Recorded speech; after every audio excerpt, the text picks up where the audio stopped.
It's Little Brown Jug Day.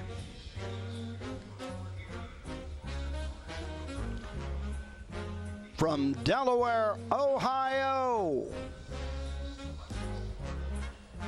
And it is a perfect day in Central Ohio. I mean, if you had to put a percentage on it, it's 98% blue and a few percentage points fluffy clouds.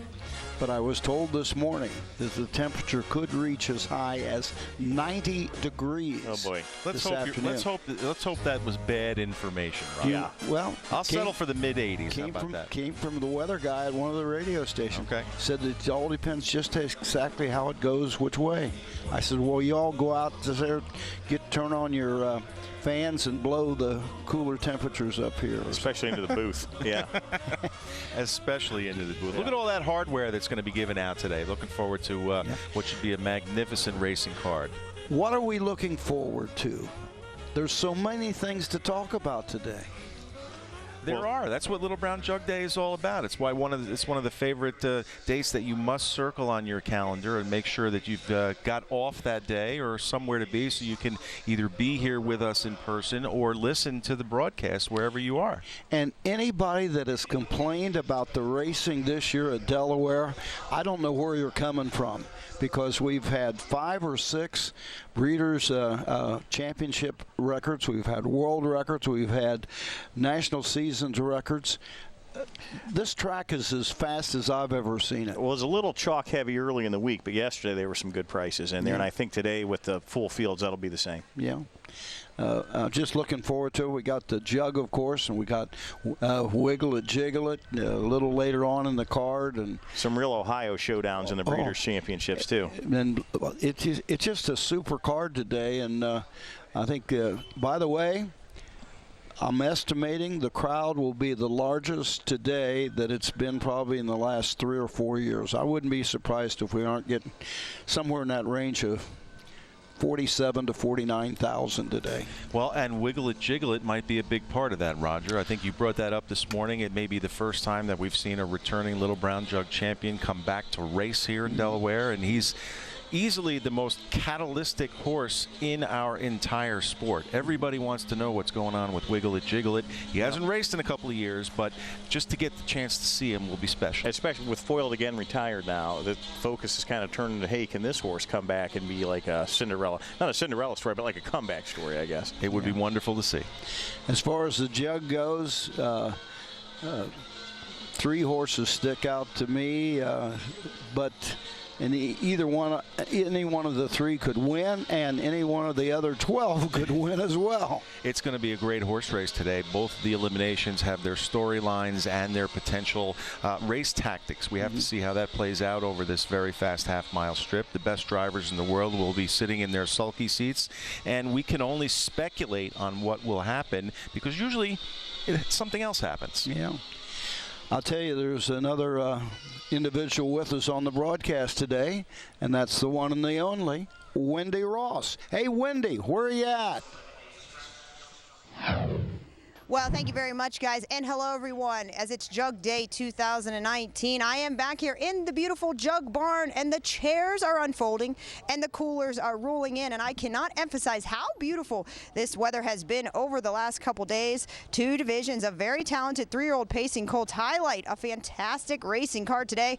Southwind Aussie and American Mercury are the 2 favorites heading into today, but there are a few, I think, mixed in that will look to shake it up and have come to Ohio to stake their claim.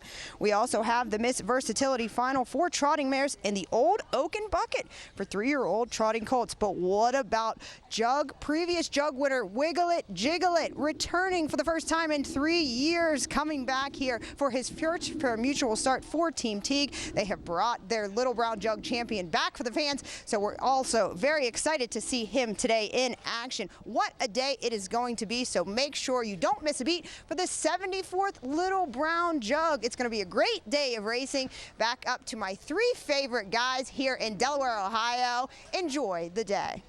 We're certainly going to enjoy the day, make no doubt about it. And with the large racing program, I think we only have 2 changes today. First of all, the track's fast. The temperature's 72 degrees and 72, well, that's a long way away from 90, isn't it? It's still morning. We have the AM hours, Roger. It will warm up. The sun is so bright out there, and we're looking forward to it. You can pronounce that one. Yeah, Nook Chuck Chuck. This is a horse that raced and won the other day for Nick Surik and Hannah Miller. No Lasix there in the first race, and we've got only one other scratch on the driver change on the program. In race number 12, if you turn all the way over to there, that's the Wiggle It Jiggle It division of that overnight. Number 6, Celestial Arden, will be driven by Brian Sears.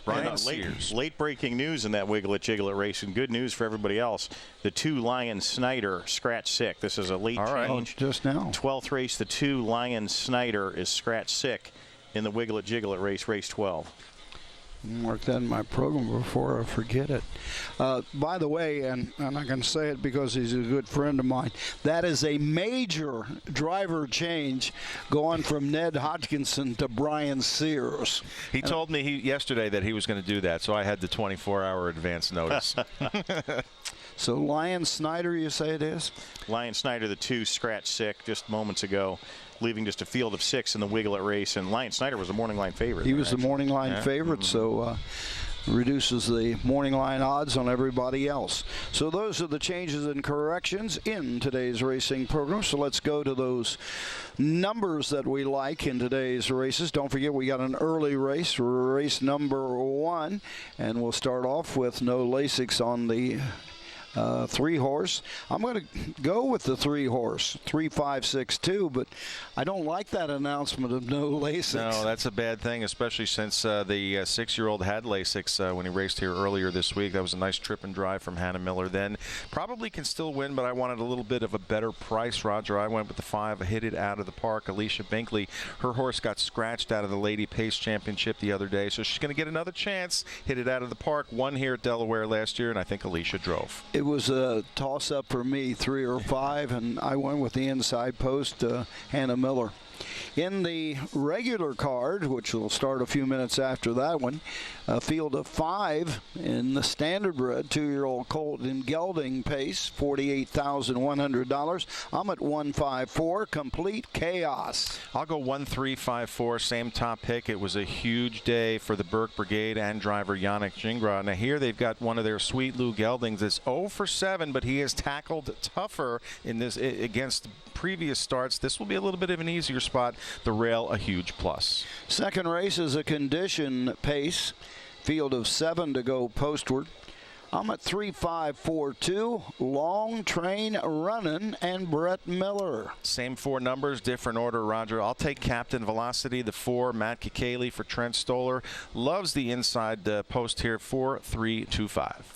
Race number 3, Ohio Health Grady Buckeye Stallion Series. 2-year-old filly pace, a field of 7, 4715, liking Big Girls Rule. I'm going to try one of these outside horses, Pen Paper Page. I would have to say that very slowly if I was announcing the race. She has been rock solid and consistent for Jeff Smith and Tyler Smith here. Outside post, no problem, 7126. Race number 4. This is the standardbred 2-year-old Colton Gelding Trot, $47,100, a field of 7, 1534, Emma, Town Bud, and Ronnie Wren Jr. We're completely different here. I'm going to go to the outside, Move Out of My Way K. The Norm Parker barn had a winner yesterday. You know how these things mushroom. Look for Move Out of My Way K to flash speed for Mike Wilder, 6451. A lot of disagreements between us today. I like it. I like it. In the 5th race, the Buckeye Stallion Series, 2-year-old filly pace, field of 7, 3412, The Breeze, and Chris Page. Outside for me, the 6 BJ's Rocket, a homebred for Curran Racing, Jessica Milner, and Kurt Sugg, who's going to point this one to the front despite the outside post, 6521. Buckeye Stallion Series, 2-year-old Colton Gelding pace in the 6th for 17.5. 7.351. Wiggle This. Roger, you didn't even use my top choice. Dan Noble picked up a little bit of steam yesterday on the Delaware County Fair. He's got one for owner Chuck Grubbs. He trains Bargain Shopper for 9.12. In the 7th, Ohio Breeders' Championship, 2-year-old Colton Gelding pace, $64,200, field of 8, 2.854. Epic Ace. I like Tony Hall. I don't blame you for that, but I like Tyler Smith a little bit better here with the 5 Can Be Perfect. No shot on Ohio Super Night. Tim Lane trains the big bad John Gelding, looking for an aggressive steer. 5, 4, 7, and 1. By the way, the 5-horse hung every step of the mile last time out. Rogers Law says you bet that one regardless of the competition. All right. 8th race, the Crawford Farms Old Oak and Bucket 3-year-old Colt Trotters, $95,425, and only 5 answered the call. 152 Ostrich. Osterk, a little bit of a question mark in my opinion, Roger, especially on the turns here in Delaware. I went to the outside. Louis-Philippe Roy down for 1 drive today from Canada. He's behind Union Forces for Domenico Cicchetti, 5-2, 3-4. Would you do the post parade for that race? If I had to, I could. In the 9th race, Ohio Breeders' Championship, 2-year-old Colton Gelding pace, $64,200, field of 7, 6.3, 7.2. Elver Hanover. Roger, here's one of our marquee matchups of the day, and Dave will chime in after that. Yep. The 2 best pacing Colts and Geldings on the circuit this year. They've got the outside 2 post, Elver Hanover, Ocean Rock. You take your choice, which outside post you want. First time Lasix for Elver. That pushed me over the edge, 6-1-7-3. Right, and I'm not doing the handicapping this year because I'm director of racing. I thought it was a conflict of interest, but these are 2 really, really good 2-year-olds, and Elver Hanover was amazing in the Sire Stakes final back on September 1st. Should note the 9th race, also the start of a guaranteed $15,000 pick 4. 10th race, Ohio Breeders' Championship, 3-year-old Colton Gelding pace for $54,600, field of 8. I'm at 2-1-5-4. Natives, Sweet Lou, and Dan Noble. Guys, one of the toughest races of the day. A lot of talent in there. One of them will step up. I'm hoping it's an outside horse. Brett Miller battling for the driver's title here. He's behind Be Like Cruiser for Virgil Morgan Jr., one of the stars of the week. I think this Gelding is just getting good right now. I hope he stays good today. In the 11th, the Ohio Breeders' Championship, 3-year-old Colton Gelding pace, $54,600, field of 9, 6.813. Black Hole for Tyler Smith. We had Tyler Smith on the headset yesterday, and boy, was he looking forward to racing Black Hole here today for trainer Clarence Falk. 5 in a row, 6 for 6, undefeated this year. Black Hole will overcome the outside post, 6-1-9-4.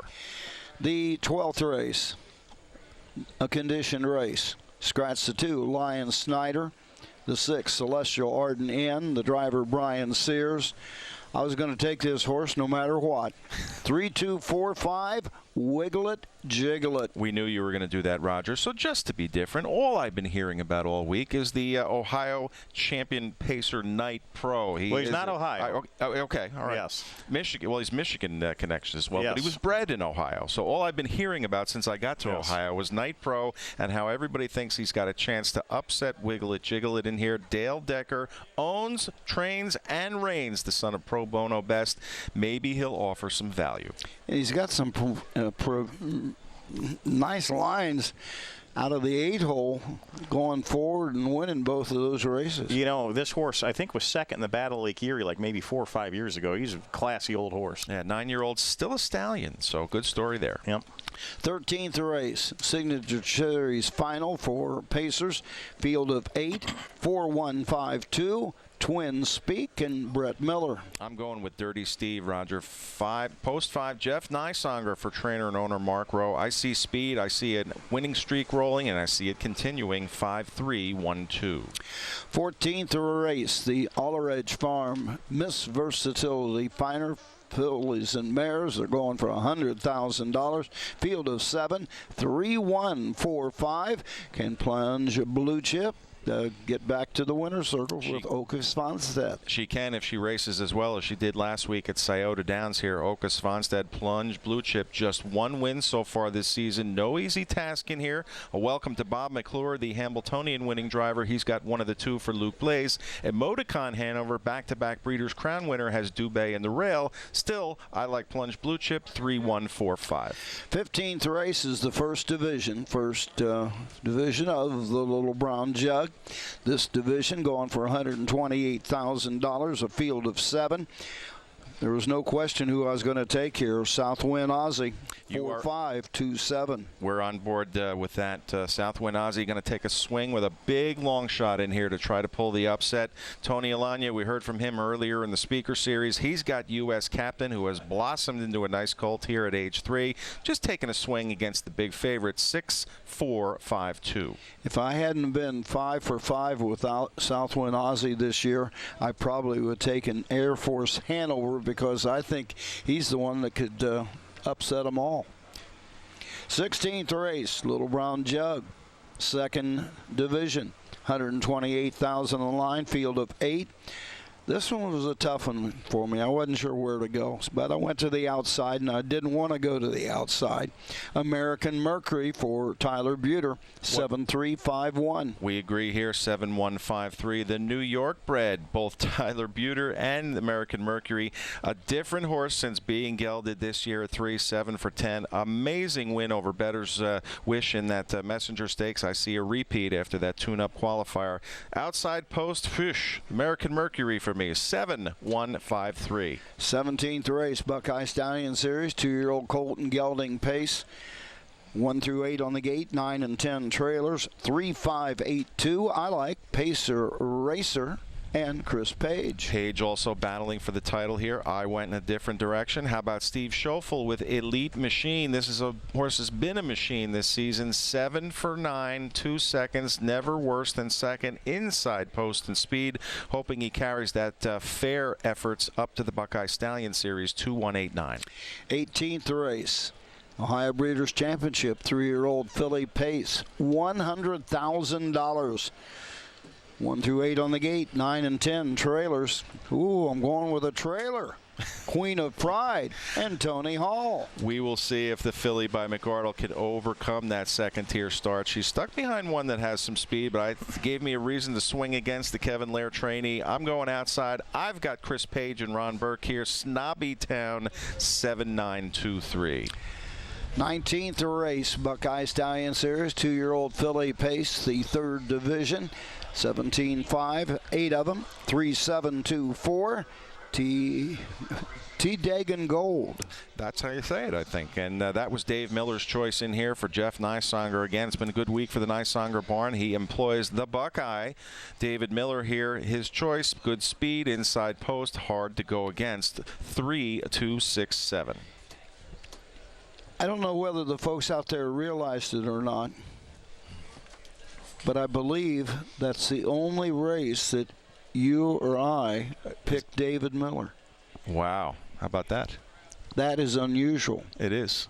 And I think it's because he chose to go to Harrah's, Philadelphia on Wednesday instead of coming here, even though he didn't have a drive in the jug yet. I think it would have been a different story on some of the horses. I think a lot of trainers weren't sure that he was going to be here on Thursday even. I mean, I go back with him a long way, obviously, and I do bust his stones. He doesn't want to travel anymore unless he's driving, like, in the big race with the big horse. He's kind of a homebody nowadays, so he's hard to get to travel quite as much. He takes those winters off now, too. I'm so envious of that. Yeah. Well, you're going to see more and more of that. Brian Sears takes the winters off as well. Yeah. More and more. Can't blame him. Changes and corrections. All right, just 2 changes on the card, folks. Three. Oh, there's now 3. That's right. In the first race on the early card, remember, we'll go race one as we continue on.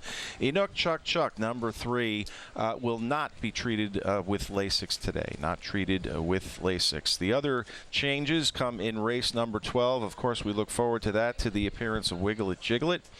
We have a late scratch in there of the number 2, Lion Snyder, who will not compete today. And number 6, Celestial Arden, will be driven by Brian Sears. Changes and corrections in today's racing program. Sit back and enjoy, folks. Another great day of racing in Ohio here at Delaware for Day of the Jug. Yeah, you know, we got a second here, Roger. Let's reflect back on what we saw yesterday. I thought that was one of the most special performances we've seen in the Jugette, equaling world record, track record, stakes record. Warrawee Butte was sensational. The thing that surprised me, it didn't surprise me they tried to make a quarter pole move on Dexter going to the quarter and took off and set back in. What surprised me was with how much ease it was to go by him at the three-quarter pole. Yeah, in the midst of her third move, so to speak, in the race. Not many horses have 3 moves in a mile, but she certainly did that. She flaunted her class. She's the first millionaire by sire Sweet Lou, and the Burke Brigade very, very proud of her accomplishments yesterday. And here it is. We actually can get to show you the replay, Roger. Go ahead. You want to call it like you did yesterday? Treacherous Rain goes to the top, racing second. Warrawee Butte as they race around the turn. Here comes Yannick Gingras. He's not going to wait. Comes to the outside and goes right after Dexter Dunn. And the battle rages going to the quarter. Yannick changes his mind and goes back to the pylons as Treacherous Rain continues on to the first quarter, 26-2. I'll stop there. Let's pick up the call from there, Dave. Yeah, go ahead. Pick it up from there. I couldn't name the other 6 horses in the race. I hate to say it. Same here. Right. Although that Ideation Hanover did race well, finished the second. She did. And as they come by the stands for the first time, Treacherous Rain has assumed command. Yannick Gingras retreating into the 2-hole.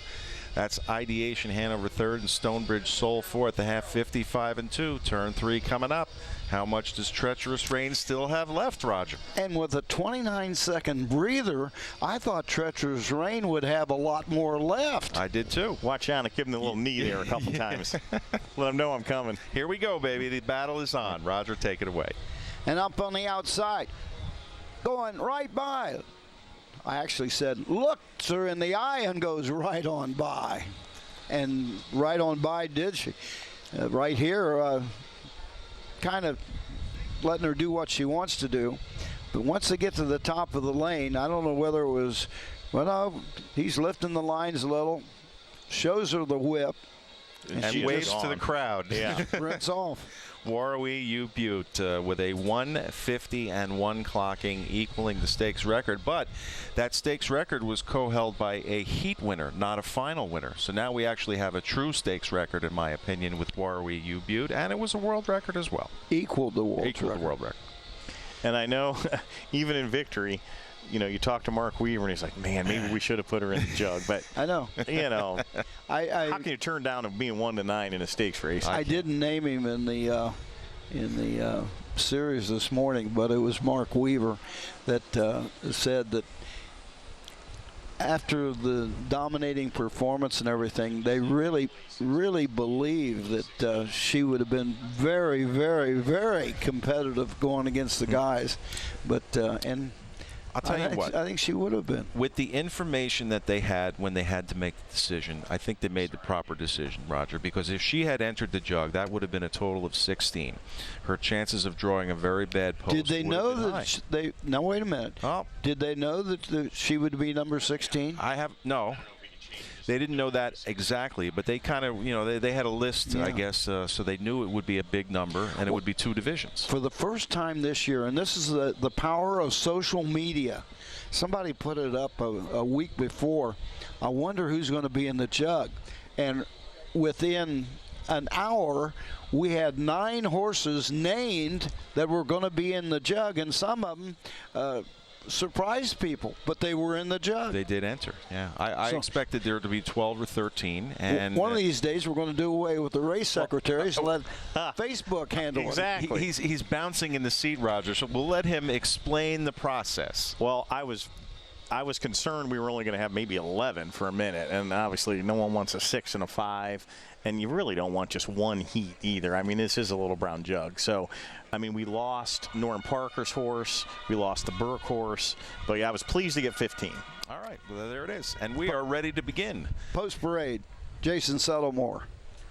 The horses are stepping onto the track for the first race of the first card here on Little Brown Jug Day. Well, this race is the Harness Racing Museum and Hall of Fame Amateur Racing Series Final. A purse of $5,000. Win, play, show, perfecta, trifecta, superfecta wagering. Note the 3 in a chuck, no Lasix in the 4 PC's Alloway has been excused from the post parade due to equipment. The 1 is Migo Moss, owned by Oldford Racing LLC of Port Huron, Michigan, trained by Terry Dieters with Danielle Orsenia. Stephen Oldford drives the 2 Utopia for Oldford Racing LLC of Port Huron, Michigan, trained by Terry Dieters. The 3 is in a Chuck, owned by Clifford Grundy of Boca Raton, Florida, trained by Nick Surik, no Lasix medication. Hannah Miller at the lines. Excused from the post parade due to equipment, the 4 PC's Alloway, owned by Limmer Racing LLC of Rockwood, Michigan, trained by Mike Sweeney with Sean Sweeney at the lines. The 5 is Hit It Out of the Park, owned by Trent Stoller of Indiana, Graber, Hinshout, and Graber. They're all of the Hoosier State, trained by Trent Stoller with Alicia Binkley. Of the 6, Buddy Halley, owned by David Beachy of Berlin, Ohio, trained by Herman Hegerman with Jasmine Arnold. Of the 7, Fleet Cessna, owned by William Muggleston of Sarasota, Florida, trained by Mike Sweeney with Billy Muggleston. In the 8 is Smart Flight, owned by Oldford Racing LLC of Port Huron, Michigan, trained by Terry Dieters. Joe Panaccio is in the sulky. That's the field for the first race. The Harness Racing Museum and Hall of Fame Amateur Racing Series Final. Win, play, show, perfecta, trifecta, superfecta wagering. The 3 in a chuck, no Lasix medication. Thank you very much, Mr. Settlemore. 2 minutes to post here until race number 1 on the early card. Now, one of the most talked about guys in all of Ohio, not just here in Delaware this week, is the one and only Wiz. Mr. Pacey Minland joins us for some Jug Day coverage, so let's see who he likes in this Hall of Fame and Museum amateur final. It's Jug Day at Delaware, Ohio, and I'm proud to be here for Miami Valley Gaming. I am the Wizard, your racing host, on a glorious day as we celebrate in Delaware, Ohio, the Little Brown Jug. And it's a historic day for the Wizard.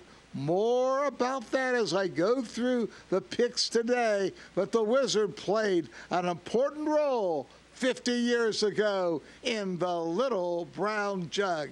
Temperature today, a breezy 70 degrees at post time, 8-mile-an-hour wind, and it's a 10-mile visibility for your horse and driver to see the finish line. We start out race number 1. It's the Harness Racing, a Hall of Fame Museum race, a trot for $5,000. The Wizard likes in chuck. We'll have Hannah Miller. Hannah Miller's already won one on the program this week. This one comes in from a win at Delaware, a 58-4 win. I like in the Billings Trot. I like in Chuck. I like number 5, Hit It Out of the Park. Couple that with number 2, Utopia, and number 8, Smart Flight. That gets us underway on Little Brown Jug Day for Miami Valley Gaming. It's Trot, baby, Trot. Thank you very much, Mr. Pacey Minland. Now, I know Jason Settlemore, who's about to announce the first race, you guys go a long way back. At least that's what he tells me. Is that true, Jason? Oh, yeah. I've known Pacey for years and years and years. We did a TV show that we taped before the races.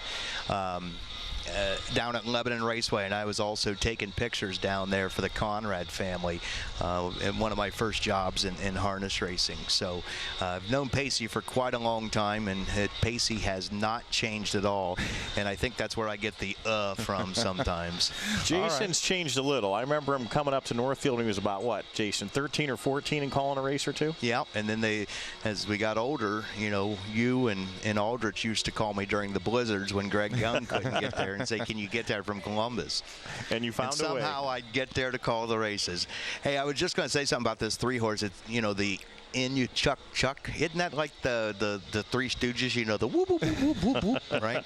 So I was just going to say you, Brower, Bianconi in Houston, you get the Three Stooges down there. Oh, there you go. No, All right. I was like, I know I'm not in that. And you'd be the fourth one. Shep. You're the fourth now. one, Wendy. You're Shemp. Who's that? I don't know who that is. Shep was the bald one, right? No, Shemp was like the other one that came in when Curly Joe wasn't there. He was like the fourth stooge. Well, Jason, I'll be very proud of you if you can get through this race call and spit out Inuk Chuck Chuck. I'll be proud of myself. About 6 times. Hey, listen, have fun up there, buddy. Thanks, guys. No doubt about that. 0 minutes to post until we get the Jug Day card underway. And if we didn't happen to mention it, or if you missed us on the open, what a magnificent weather morning into afternoon we have. Wendy, you're even comfortable over there, right? I am comfortable. I'm actually chilly. I was freezing during the speaker series this morning, and it's just the breeze is chilly, but I'm not complaining. All right, as they get ready to go behind the starting gate, you saw outrider Courtney Beatty with a little assistance for Hannah Miller aboard Inuk Chuck Chuck. And the no Lasix thing, Wendy, I don't think that's really going to make a difference today. I don't think it'll make a difference today. Next week when he races again, it might, but today is probably fine. All right, there you have it. The Mike Webkenberg starting gate wings are open. We've got the Harness Racing Museum and Hall of Fame Amateur Racing Series final here, 7-5 on number 2, Utopia with Stephen Oldford. The first race, the Hall of Fame and Museum Amateur Racing Series final. A field of 8. On the upper turn, the gate swing to the top of the stretch, and here they come to kick off Little Brown Jug Day here in Central Ohio. Break the 4 PC's Alloway before the start. They're all fan trotting and firing away from the inside. There goes Migo Moss getting the first call. Utopia's driving through to be second. Inuk Chuck Chuck there in third to the outside. Fourth there along the rail, that's Buddy Halley. Outside racing in fifth is Hit It Out of the Park. Followed there racing in sixth by the 7 Fleet Cessna. And seventh there is Smart Flight. At eighth and trailing the field after the early miscue, PC's Alleyway. As they move towards the opening quarter is going to come and go in a quick 28 seconds for these into that far sweeping turn, and Migo Moss. Migo Moss leading it here by a tight head.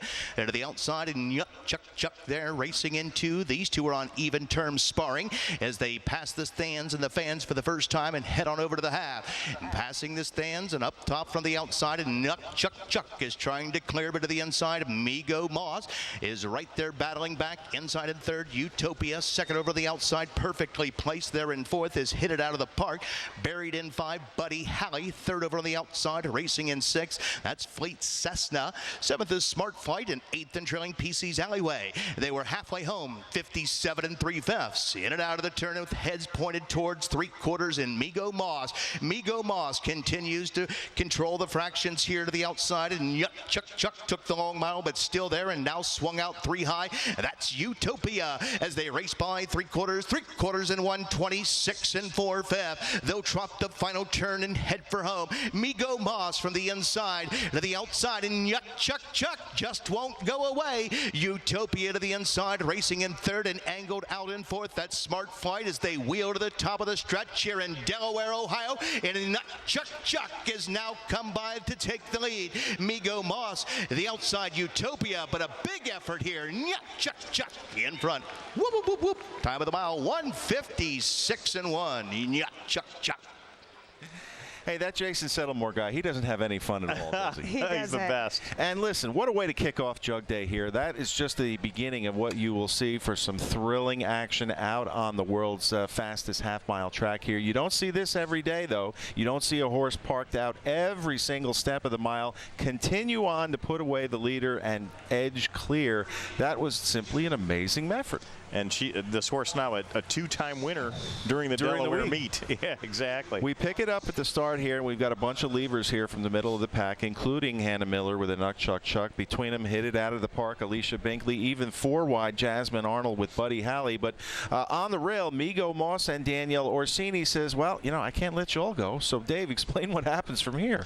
Yeah, I mean, just like in Europe, she stayed parked the whole way, and it, didn't press the horse, kind of let it go on its own, and it had plenty of trot to get past Migo Moss and hold off all comers from the back. Fractions were pretty quick for this level, 28 flat, 57 and 3, even 126 and 4. But you see Hannah Miller not panicking. At this point, she knows she's got the leader beat with Migo Moss here. Now she looked over her shoulder to see if anybody was coming, and it's only Stephen Oldford who angles off the rail after that perfect trip. Now she knows she's by. She's going to look and make sure she's safely clear and keep it Nuck Chuck Chuck to his task.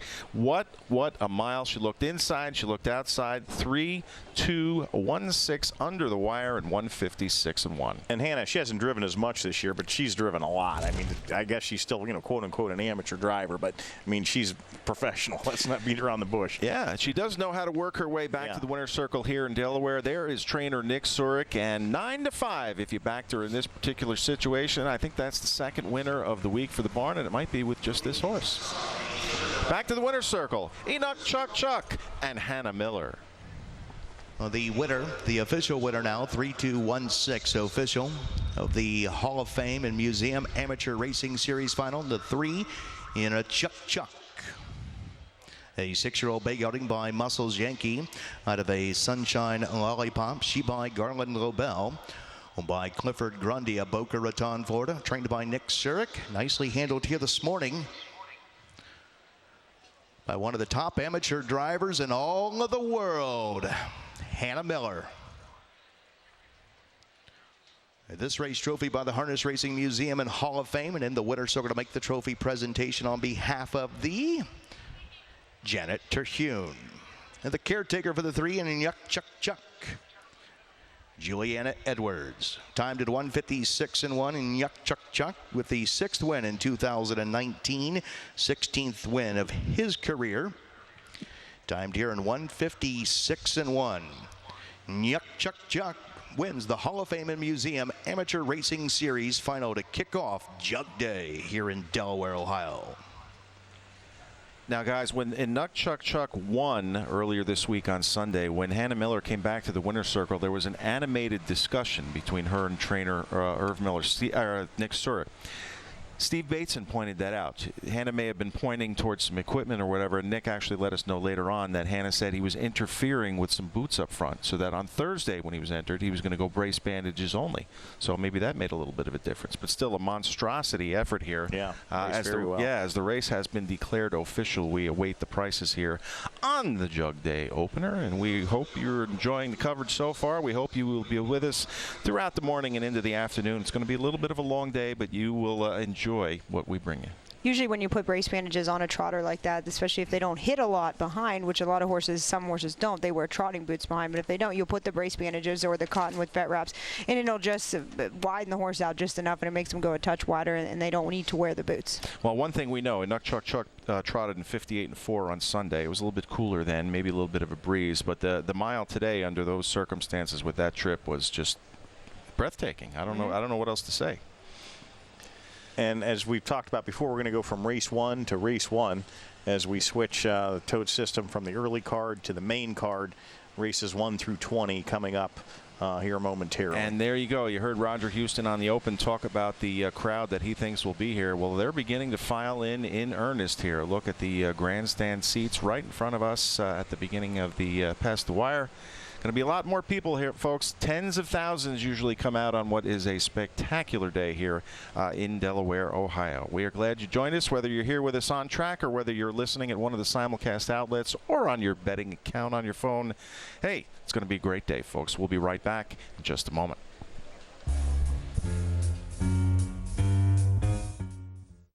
Our passion and our promise to breed the best and sell the best so you can race the best. Crawford Farms, home to more than 100 impeccably bred broodmares, sharing lush forever fields alongside racehorses and retirees. They call it the sport of kings. We call it the love of champions.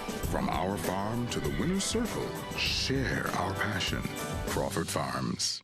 Sugar Valley Farms is proud to be a part of the sports rejuvenation in the Buckeye State, dedicated to providing the best stallions available at any price point. World champion pacer Down by the Seaside joined their star-studded roster in 2018. Joined by Breeders' Crown champion and Kentucky Futurity winner Creatine. Mr. Wiggles, sire of 2015 Horse of the Year and Little Brown Jug winner Wiggle It Jiggle It, and 2009 Pacer of the Year Well Said. For more, log on to SugarValleyFarmsStallions.com. All right, the prices are now up. So we got 3-2-1-6 official. Prices are up. Here's the rundown for the first race. Before we get to the prices, the first race rundown, the 1 Migo Boss, 3. The 2 Utopia, 2. The 3 Nyuk Chuck Chuck. The race winner timed at 1:56.1. The 4 PC's Alleyway, 8. The 5 Hit It Out of the Park, 6. The 6 Buddy Holly, 4. The 7 Fleet Cessna, 5. In the 8 Smart Flight, 7. Recheck the rundown top to bottom. It should read 3-2-1-8-6-4-5-7 on the bottom. In the upcoming first race of the second card, please be patient with us as we shut down the totalizator system and a rebooter for the 20 race main card here in Delaware, Ohio. And in the first race, first half of the early double, on the main card, there are no changes. In fact, there are no changes in races 1 and 2. The early double is clear. The upcoming first race is sponsored by the Horsemen of Fair World. For the standardbred 2-year-old colt in gelding pacers, field of 5, there are no changes. At this time, we ask that a representative or representatives of the Horsemen of Fair World please report trackside of the infield judges stand for the trophy presentation. Prices, please. And there's a look. One of the big traditions here in Delaware, Ohio, is the chairs chained to the fence, and they stay there 365 days a year. Lots of tents in action, lots of signs, and lots of people walking around on what is a very, very comfortable day. Folks, we have to take a little time out as we reboot the tote system. You heard Jason Settlemore say that, so we'll get you paid off in the opener, and we'll get ready for the first of 20 more in just a moment.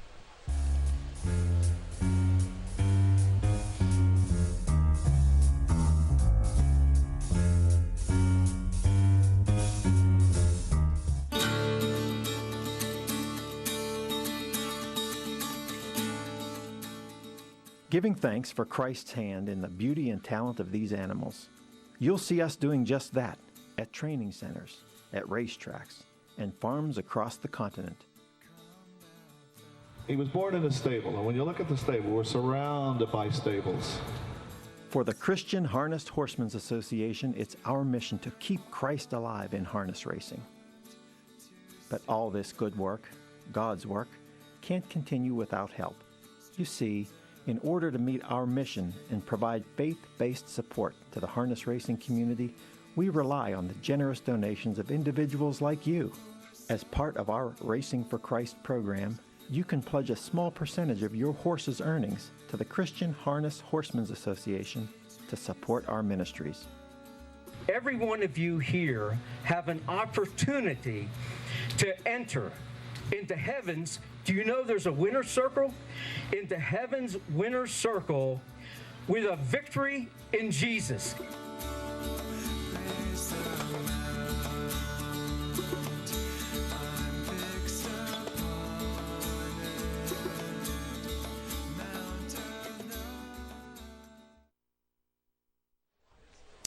And And we thank the good folks from the Christian Harness Horsemen's Association. They've been with us all week here at the fairgrounds. Their big prayer breakfast yesterday morning was a big and rousing success, and we thank them for being with us here.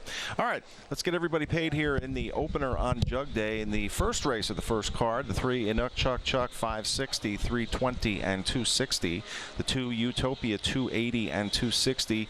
Mago Moss, the pace setter, held on for third at $4 even. Your dollar perfecta, $8.10. The 50-cent super, $15.45, and if you had the 50-cent superfecta, $65.10. Well, Dave Bianconi, we've got one down, quite a few to go as we switch over again the computer system here to reboot it and get it ready for the second card here in Delaware, Ohio. I see a couple of umbrellas there as the sun is beginning to shine brightly. We're gaining a degree just about every 15 minutes or so, but it's still quite comfortable here in our set in the infield booth, Delaware, Ohio. There's no place I think I'd rather be on a day like this. Not the third Thursday in September, although sometimes it is the fourth, depending on the calendar. Really? Blah, blah, blah. Yeah. So next year is the 4th. Yeah, next year is the 4th. Is it? Don't forget. Year and every other thing. But most importantly, next year will be the 75th Little Brown Jug. So yes. A major anniversary and milestone there. We look forward to what kind of coverage we can bring you for that.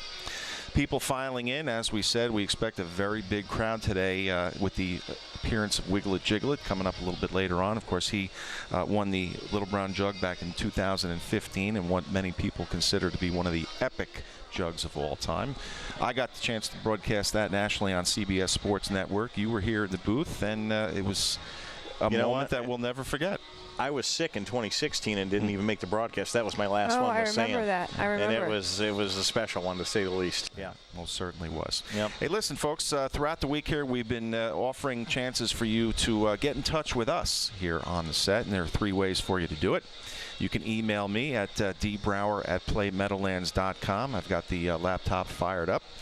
You can reach me through Facebook if we are friends. Send us a message and put a post on my wall as well. Or you can reach all 3 of us on Twitter. We each have our handle. You can look it up, type our names in the search box. Mine's E.E. Doogie. Dave Bianconi, simply spell out his name. And Wendy goes by Wire to Wire Wendy. We welcome good comments. Everything we want G-rated. positive. Yeah, we want positive stuff today. We've had lots of good communication throughout the week. Some birthday shout-outs, some good stories, and things like that. I'm going to pull up Facebook here for just a second and check out the birthday list. Gave out some good birthday shout-outs in the sport of harness racing yesterday. And here's a few today. Trainer Jack Rice, he's from the Western New York area. It's his birthday today. John Panucci back in New Jersey. Ben Yoder, man I was introduced to most recently. Kevin Reynolds, Jimmy McGovern. Helen Gregory, Jeff Gregory's wife, over at Freehold area. She now spends her winters in Florida, by the way. I'm sure she's not so unhappy about that. So we kick things off there with a couple of birthday shout-outs. You know, the thing you forget is, and it's hard to gauge on television, the amount of people here, because they're ringing the entire track. You know, Yes. they're like several deep along the rail, basically the entire way around the half-mile oval. So Yeah. it is, if you've never been here before, it's hard to grasp. Just there's quite a few people here. And we haven't shown you a shot yet of the VIP Hospitality Pavilion. That is the place that we'll be rocking today. We caught a few visitors there yesterday. But look at the lineups. How can you watch the race, Dave, if you're sitting in that 4th row deep? It's got to be pretty hard there, though. Yeah, you might have to stand for that one, I would think. Yeah. Wendy, back before you worked with us here, do you remember Jug Day appearances here? Where did you tend to watch the races? Well, we would usually be racing here, or so they would ship you into someone's barn and whatnot. But I would, I guess pre-jug would be before I was always on the stage, which I thought, other than this, is the best spot in the house, right there in the paddock. I don't know, just be hanging out. This is before even the tent. So I would just be around. I was only here a couple of times as a spectator before I started working here. It was usually just right in the grandstand. All right. That was where I spent my time. I think one year I had the opportunity to spend a few minutes over in that VIP hospitality tent. That was pretty much fun. So there's a look at us, folks, coming to you from our set here. We've got everything spread out in our little thing, including a new fresh bag of Swedish fish, thanks to Olivia Bennett for bringing that over. She left that with my name on it in the log cabin. We had to have that delivered. What is this tie doing here? Well, I'm glad you brought that. Okay. Every Jug Day. This is the Roger Houston tie. Okay. Courtesy of Jason Settlemore, who just called that first race. So I should have rocked that. well, it would go better with Wendy. And it's signed. Dave, It is signed. Dave, our producer on the truck, he says, "Put it on, Wendy," and I'm like, here we go. There you go. There. It looks good. It does match. It goes good with the white. It does. It does. With the white. You're styling. That's the big deal here. I have a guilty thing to confess. You know, I don't drink a lot of soda. I just don't, right? And I'm running on a Mountain Dew right now.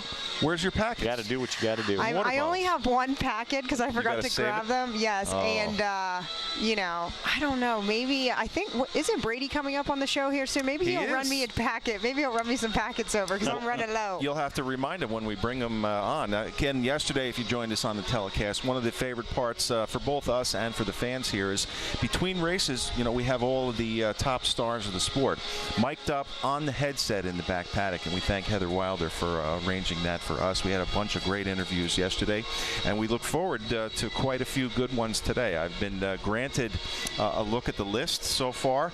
We're going to have your man, Mr. Brady Gallier's the Rocket Man, according to Pacey Quinlan, before this race. So he'll be coming up probably after the post parade. After that, we're going to get to speak to Aaron Merriman, Michelle Crawford of the Crawford Farms, an owner of Atlanta, and a couple of jug entrants today. Ronnie Wren Jr., we didn't catch up with him later. Nick Surik, so we'll get to talk about Inuk Chuck Chuck and Lasix and brace bandages. Probably the most anticipated interview of the day will be before the 7th race, and that is with driver Montrell Teague. The Teague family, of course, so great sportsmen in bringing Wiggle It Jiggle It back out here. They could have raced that horse his first start back anywhere, right, and he would have been accepted. They chose to come here because that's how much they enjoy the Delaware experience. Later on, Dexter Dunn, Joe Bongiorno, last year's jug-winning trainer, Blake McIntosh, of course, Courtly Choice and Dave Miller accomplishing that. Bill McKenzie, who is the conditioner of I would say, the current favorite before the eliminations, that's Southwind Ozzie. Top New York driver Jason Bartlett. He drove here yesterday for the very first time in Delaware, Ohio, so we'll get his impressions as well. Tim Tetrick, we talked to him, I think, yesterday for a little bit. We'll talk to him again today because, after all, he was elected into harness racing's Hall of Fame. Literally, I think yesterday we came on the air with that breaking news. We'll get Missy Rothfuss somewhere in there. She's one of our accomplished and experienced outriders here as well. And our last interview guest of the day, I think we should make this a tradition all the time, will be the legendary John Campbell. So yes, we'll have him on right before the jug final, and we'll get his impressions as to what he has seen in the eliminations, and that should be a whole lot of fun. So lots to look forward to today, including the great racing. Hopefully a couple of winners given out by Wendy, Roger, The Wiz, and I. And again, like I said, strap in, get ready. It's going to be a good long day of racing, and it should be fun. And there are some great races coming up. I mean, the way the Ohio races drew out as well, I think, is going to make for some very entertaining racing. All right, speaking of the Wiz, Mr. Pacey Minland, we're going to go to the post parade first. All right, so they're about ready to step out onto the track, and here's the bugle, and that means Mr. Settlemore will be up next, I believe. Horses are stepping onto the track for the first race of the second card. Sponsored by the Horseman and Fair World. It's the Standardbred for 2-year-old colt and gelding pacers at 1 mile. A purse of $48,100 win place show. Perfecta, trifecta, first half of the early double. A field of 5, there are no changes. The first and second race are clear. The early double clear. Being led to the post by the 1 Complete Chaos, owned by Burke Racing of Fredericktown, Pennsylvania. Yannick of Pennsylvania. Kippy of Pittsburgh, PA, and Weaver Brasimi of Cannonsburg, Pennsylvania, trained by Ron Burke with Yannick Gingras. Chris Page drives the 2 Wrecking Crew for Anthony Hufford Findlay, Ohio, trained by David Hufford Sr. The 3 is Quizzer by Gabe Pruitt of Mount Sterling, Kentucky. McLaughlin, Luttrell, and Cudahy, they're of Kentucky and New York, trained by Brian Brown, Ronnie Wren Jr. The 4 is Caviart Revere, owned by Caviart Farms of Vienna, Virginia, trained by Brian Brown. The Buckeye, David Miller, welcome home. The 5, True Lou, owned by Burke Racing Stable, Knox Services, Slaughter Racing, and Weaver Brasimi. They're of Pennsylvania, Ohio, and Kentucky, trained by Ron Burke. Matt Kakaley is in the sulky. That's the field for the first race. The Horseman and Fairworld, the Standardbred. 2-year-old colt in gelding pace. $48,100 is on the line. Win, play, show, perfecta, trifecta, first half of the early double. And the early double is clear. Good luck, everyone, from the Delaware County Fair. Thank you very much, Jason. 5 pacers here in the Standardbred. That means everybody will get a check. But who will win the race? I think there's one person that knows, and that's the Wiz. The Wizard here for Miami Valley Gaming. It's the #1 race on the second card. The Horseman and Fairworld Standardbred 2-year-old colts and geldings. Don't forget, Miami Valley Gaming, I-75, exit 29, the heart of Americana in Monroe, Ohio. In the Horseman and Fairworld pace, 2-year-old colts. Complete chaos. The Burks are going to win this. I'm telling you, Burks loaded in this field. We got 5, and 3 of them are Burks. Complete chaos. The Wizard likes this one. Yannick Gingras from the rail. #5, True Lou. Another one of those good, sweet Lou's. #3, Quizzer, running in for Brian Brown, Rock and Roll Dance. And rounded out, #4, Caviar Rivard. It's 1, 5, 3, 4, pace, baby, pace for Miami Valley Gaming. Thank you very much, Pacey Minlin, the Wiz. The Pacers are on the track here for the first of the second half of the card here, the 20-race extravaganza. That means it's time for our first special guest in the back, mic'd up with the headset on. It's a guy that I've made a couple of dollars betting on when I watch races here in Ohio. He's really stamped himself as one of the top young drivers in the state. He happens to be friends with Miss Wendy Ross. It's Brady Galliers. Brady, how's your Jug Week going so far? It's going good. How are you guys? We're doing okay. You're sporting a little bit of a beard there, huh? Did we go out and have a little party last night? Yeah, when you're away from home for a couple of days, you got to let it grow, right? All right, how's the racing been so far this week? How's your barn den, and do you have anything in today? Nothing in today, but yeah, it was pretty good. We had 3 in Monday. We had a win and 2/3. So, how do you think? And I'm going to ask this, and then I'm going to turn the interview over to somebody else. How do you think Wendy has done on the broadcast so far? I have an opinion. I'm going to let you go first, and then I'll give mine. She's done great. She's done great. I've listened to her a couple times in the morning series and stuff, and she's doing good. I think she's doing above and beyond the call of duty. She's done it a few times, right? She has done it a few times, but she's really stepped up her game with some of those Winner's Circle interviews so far. Nobody realizes how difficult those things are. Difficult, though, is to win races here in Ohio, and you've managed to do that quite a few times this season. You've even got a nickname from the Wiz, the Rocket Man. Are you okay with that? I'm okay with that. Whatever Wiz says goes. He's not gonna let that happen. You know you've made it when you get a nickname. Yeah, for sure. As long as somebody else gives it to you. Especially from the Wizard. That's right. Especially from the Wizard, as long as somebody else gives it to you. Now listen, Galliers Racing is a unique operation. I've really admired the way you guys have been able to acquire horses, turn them around, improve them a little bit, and make money with it. Is that the way you approach this business? Yeah, that's that's at least the thing I would like to do. Try to buy one, win some races with it, and we play the claiming game a lot too. So we run them for a week as well. But that's the name of the game. And Brady, obviously, I'm up in the northern part of the state, and you're down in the southern Ohio circuit most of the time. I know how tough it is to break in for a young guy as a trainer and a driver. Into the future, do you see yourself doing both, being a driver more, being a trainer more, or what?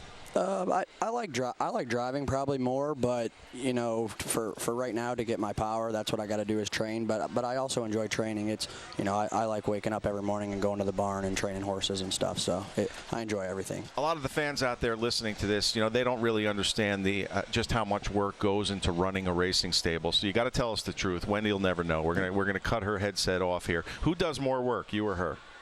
Man, I mean.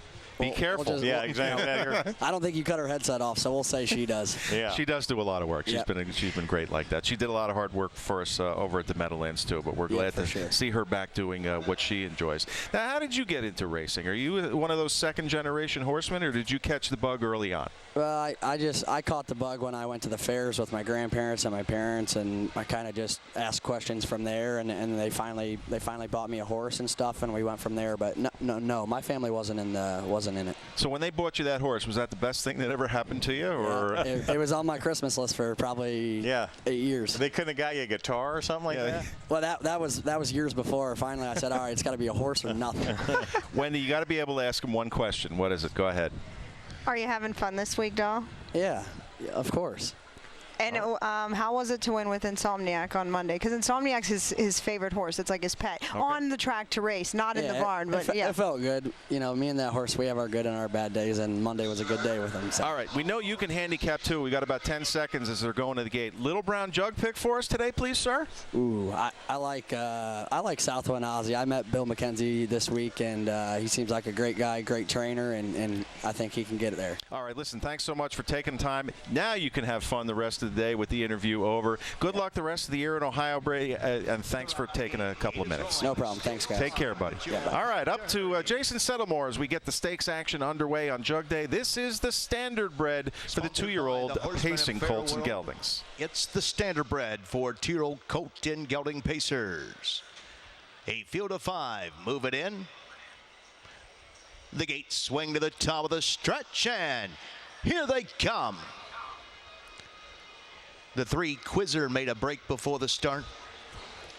They're all fan pacing and firing from the inside. Complete Chaos is firing right for the lead. Middle of the track, Caviar Revere looks to angle to the pylons, racing in 2. Caught to the outside, True Lou is marching on in 3rd. 4th there, that's Wrecking Crew. In 5th and trailing after the early miss, Q Quizzer and Ronnie Wren Jr. can see them all.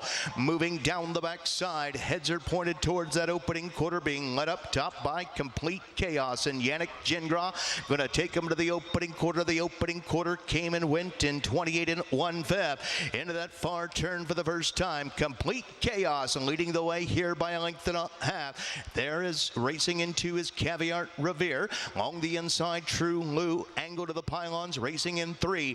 Just ahead of racing in 4th, Wrecking Crew, and 5th and trailing Quizzer, passing the stands and the fans for the first time. And up top, Complete Chaos under complete control here, leading it by 2. Caviar Revere is racing in 2nd as they race by the half. They went halfway home in 57 3/5. Rolling in the payoff half. Up top, Complete Chaos and leads the way here, leading it by a length and a half. Caviar Revere is there in 2nd, and here comes True Lou on the move to the outside. Was 3rd, now 2nd, advancing right alongside of the leader as they stroke towards the 3/4 mile mark of the race. And True Lou is now looking to brush right on by, and Complete Chaos there in 2. They went 3/4 in 1:26 2/5, and they'll pace the final turn and head for home. And True Lou blew right by Complete Chaos and is opening up with every single stride as they turn to the top of Heartbreak Lane. Less than a 16th to go, and driving through the stretch, and True Lou at will here is opening up and drawing away. True Lou is gonna win the standardbred. Finishing 2nd, Complete Chaos. 3rd is Caviar Revere. 4th there is Quizzer, and 5th and last, Wrecking Crew. The time of the mile, 1:55 2/5. True Lou and Matt Kakaley win the standardbred. Now, Dave Bianconi, in racing parlance, that's what we call a blow-by. What a big move by True Lou on the backstretch the final time. Matt Kakaley saying, or we'll pick it up at the start here first. You see the break by number 3, Quizzer, is going to take himself right out of the race, even for our buddy Gabe Pruitt. Oh, man. So he may not be too happy when we see him later on. So that's going to bring the field right back down to 4 here. The gate snaps, and Matt Kakaley looks like he wants to be aggressive and lead with True Lou. Dave Miller just inside him said, no, no, no. Here's that big move on the backside, Dave, and when Matt Kakaley pulled the trigger, he got a lot of response. Blew right by his stablemate. It looked like the light came on for True Lou last time out at Pocono when he won in 53 at 37 1, and even advanced further today. This one, very impressive win. Drawing away in what short field, but still a $48,000 race. Absolutely. For second win of the year, final time there was 1:55 2, a little bit below his lifetime mark. He had won at Pocono in his very last start. So maybe the sweet Lou Gelding finally turning things around, learning his job and what he has to do. So it looks like 5-1-4-3 under the wire. Off odds on the winner there, 2-1. The other stablemate, Complete Chaos, was the 1-2 favorite. There's Matt Kakaley. I know he always enjoys his time here in Delaware, and it's good to see him back in the winner's circle. The Burke crew making their way to the winner's circle, starting the day off right. Well, they ended the day off right yesterday. And now they're starting it off. And here they come. There's Mark Weaver, and there's a bunch of his friends, some of them, I think, from California as well. So good winner's circle action here in the opener. Matt Kakaley working his way in front of the stands. He will now turn and make sure he's going to leave everybody a little time as he misses that water truck to assemble in the winner's circle. Here is True Lou. Moving trackside of the winner's circle. Well, the unofficial winner of the first race, sponsored by the Horseman and Fair World, with the Standardbred, the 5 True Lou. Now your official winner, 5143 official. True Lou, 2-year-old bay gelding by Sweet Lou, out of a Real Touch, She by Real Desire, owned by Burke Racing Stable of Pennsylvania. Knox Services of the Buckeye State, Slaughter Racing Stable of the Bluegrass State, and Weaver Brasemi of the Keystone State. Trained by Ronnie Burke, nicely handled here this morning by winning driver Matt Kakaley. True Lou wins the Horseman and Fair World Standardbred for 2-year-old colt in gelding pacers in 155-2, bred by Knox Services of Ohio and Slaughter Racing Stable, along with Ray Paver of Pennsylvania. Well, they picked up right where they left off. They won the Jugette yesterday. This morning, they win the Standardbred. True Lou and Matt Kakaley in the winner's circle to make the trophy presentation on behalf of the Horseman and Fair World, Hall of Famer Gordon Waterstone.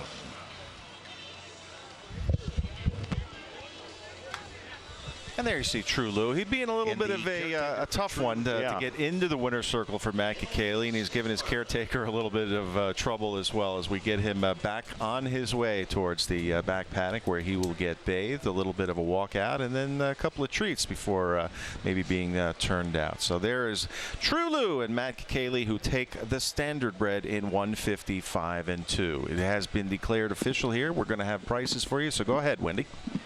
The 5 True Lou, 680, 280, 210. The 1 Complete Chaos, 210, 210. The 4 Caviar Revere, 210. Dollar Perfecta, 5-1, 470.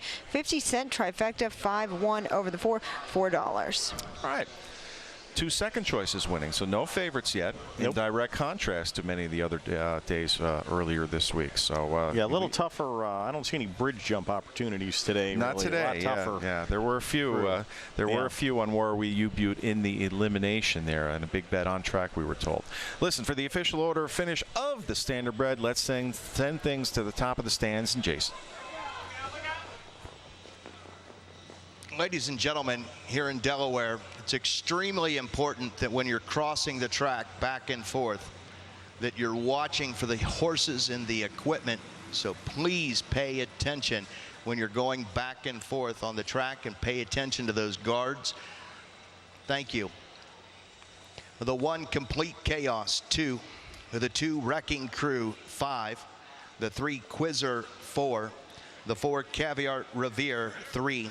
And the 5 True Lou, the race winner, timed at 155-2. Recheck that rundown top to bottom for the Standardbred.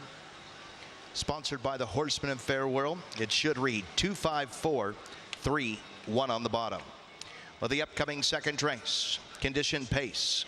Sponsored by Kroger Company, a field of 7, win, place, show, perfecta, trifecta, superfecta wagering. There are no changes.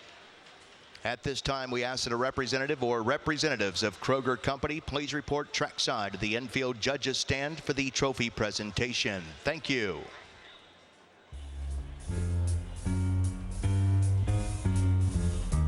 Ladies and gentlemen, please visit Bow River Jewelry, the leading designer of fine horse racing jewelry. New this year, view 20 unique designs that you will cherish for years to come. Bow River Jewelry has 3 locations here at the fairgrounds, under the grandstand, in front of Barn 25, and in the VIP tent. Bow River Jewelry, original design with quality that you can trust.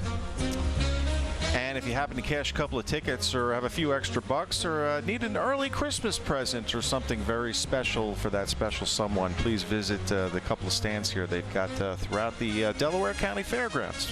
Bow River Jewelry, always making people happy. A couple of quick shout outs here to people that are checked in and listening to the broadcast before we get to race number 2. A big hello to Kevin Limebeer, who's been, I think he's off today from work, so he'll be watching the action as well. Billy Osborne, Isabel Kowalski-Kirk. Have a great day today, Mr. Brower. Break a leg. Well, I hope I don't break a leg. I might, though, on this chair. You never know. Pat Davis, have a great time today, Dave. I'm sure that's for all of us. Diane Mariletti, we're watching it from home this year. Love that RTN. That's the best way to watch some races throughout the country. And Pat Wood, wish I was there. I was there in 1996. Come on, Pat. You got to get back here and do that again. So that's for Facebook. We'll check in on email and Twitter in a little bit while. So thanks for being part of the broadcast, folks. We hope you enjoy the rest of the day. So on we roll to complete the second half of the Daily Double here. This is the overnight race that has two divisions. The other division, of course, will have Wiggle It Jiggle It. That'll come up as race number 12. But when I was doing my handicapping, Dave and Wendy, I thought this was one of the more challenging races of the day. A bunch of different ways you can go. The early money from the fans, though, don't seem to put it that way. They think Long Train Runnin' for Brett Miller and Virgil Morgan Jr. and Big Band DT Racing Stable out of Pompano Beach will be the ones to beat. I wasn't as sold. I don't know whether to. How do I evaluate that class, guys, from Scioto? Non-winners of 2,000 up to non-winners of 4 to non-winners of 8. And, of course, this is just a big. Well, the non-winners of 2,000 can be really salty at times. It doesn't have a money cap on it. So you can get anybody can drop into there. It's their bottom condition, but there's no cap. Yeah, there's always a sometimes you can get a scorcher in there. All right. Yeah. There are no easy races at Scioto, believe me. Yeah, I ended up picking Matt Kikele, so I'm hoping he can go back-to-back here with the 4 Captain Velocity. When I come to Delaware, you two, if I ever see trainer Trent Stoller's name, I give them extra special consideration. I think they've had a winner or two already so far this week. But Trent just seems to be a master at always getting his horse in the best possible spot. One thing to look at when you see the horses coming from Scioto, they really put together a good product there. Race Secretary Stacey Cahill and her team, they do a great job as far as getting the races together, putting them together. It's a very good product, very competitive races at Scioto. It's very tough. I would say one of the toughest places to race in the country. Man, Jason Ross. Yeah, they do a great job, but it's really good product. The purses are huge, but they just ain't giving them away. You got to race. All right, we'll get to that. Back to that in just a moment here, but we might have Jason Settlemore on the mic. I think we've got the Junior Fair Court. Delaware County Junior Fair Court. Representing the Delaware County Junior Fair are the 2019 royalty. First up, Junior Prince Zach Wecker is a member of Country Kids 4-H Club and exhibits chickens and market lambs at the fair. Zach is the son of Andy and Kendra Wecker of Sunbury and an 8th grader at Big Walnut Middle School. Ladies and gentlemen, a big round of applause for Junior Prince Zach Wecker. Next is Junior Princess Amber Perkins, who's a junior at Buckeye Valley High School and a member of Bits and Pieces 4-H Club. Amber exhibits horses and poultry at the fair. She is the daughter of Anthony and Susan Perkins of Ostrander, Ohio. Ladies and gentlemen, please put your hands together for Junior Princess Amber Perkins. Next is Junior Prince Donovan DeCoster. Is a member of PAL, Sue, and Sue's 4-H Club. Donovan exhibits his dog and showmanship and agility classes at the fair. He is the son of Monique DeCoster of PAL and sophomore at Olentangy Liberty High School. Ladies and gentlemen, a round of applause for Junior Prince Donovan DeCoster. And some of the flavor here for the county fair. Remember, we are at a county fair here, so lots of young people and awards to be given out. Just part of the spice and ambiance and flavor of what is Delaware, Ohio, and this event each and every year. Looking back to see if we're getting ready for a post parade here, and I don't see horses coming out yet.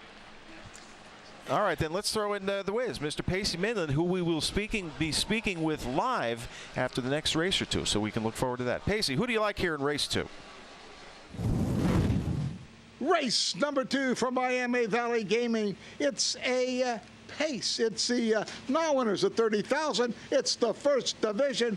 Wide open affair here. Wizard like some before. Captain Velocity. Trent Stoller trains this one, a 6-time winner. Number 3, long train running. Brett Miller, who's right in a battle with Chris Page for leading driver of the short meet here at the Delaware County Fair. Number 3, long train running. And we go to number 2, McWiz. Oh, could that be named after the Wiz? Who knows? McWiz on the ticket at number 5, Bet the Moon. Oh, yes, Bet the Moon of Mariz. What a parlay that could be. 4-3-2-5 from Miami Valley Gaming. It's pace, baby, pace. We've got the Wiz in at 4-3-2-5, and that worries me, Dave, because that's my numbers too. You guys, great minds think alike. All right, again, we're going to get to visit with Pacey in just a little bit. He'll give us some information about that Miami Valley Gaming meet. I'm getting tongue-tied already today, guys. Listen, I'm looking over. They're stepping out onto the track here for race number 2, so the Bugle will be next. This is Katie Van Hoos. The junior fair king is